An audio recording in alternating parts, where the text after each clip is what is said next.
Well, the story is it's Dick Whittington and his meerkat, so not a traditional cat, but I think a really exciting take on the notion of the meerkats, and because meerkats are very popular at the moment. It is a challenge. I think it's great being in, because the theatre's shut for renovation at the moment, which has lasted longer than we'd hoped it would last due to all the findings of ancient monuments underneath our theatre.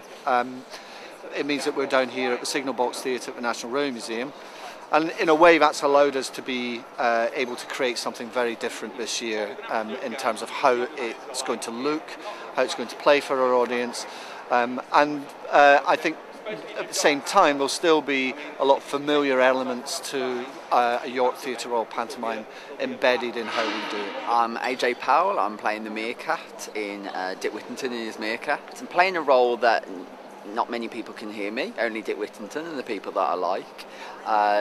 It's quite a different role for me to play this year because I'm obviously playing an animal. Just been watching lots of documentaries to see the characteristics of what a meerkat does. I think I've got it down to a T now.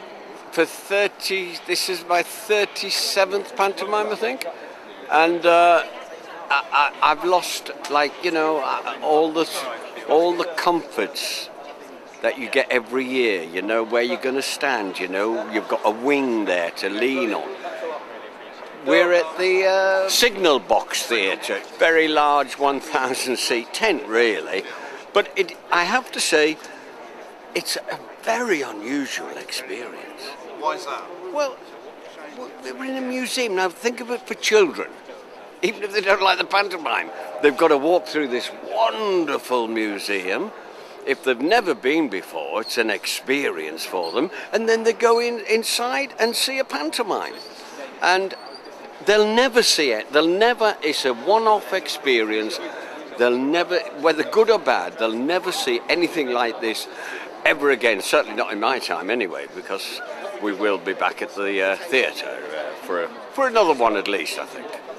Over all these years, I've put the York pantomime first. I had a television career, I had a West End career, but everything had to fit round the Theatre Royal at York every year. I do not regret that at all. I think I just feel so lucky that at my age, I now just concentrate on the pantomime. I now get a pleasure out of writing it. Here we have our little bit of fame, and for jobbing actors, that's not bad. That's not bad.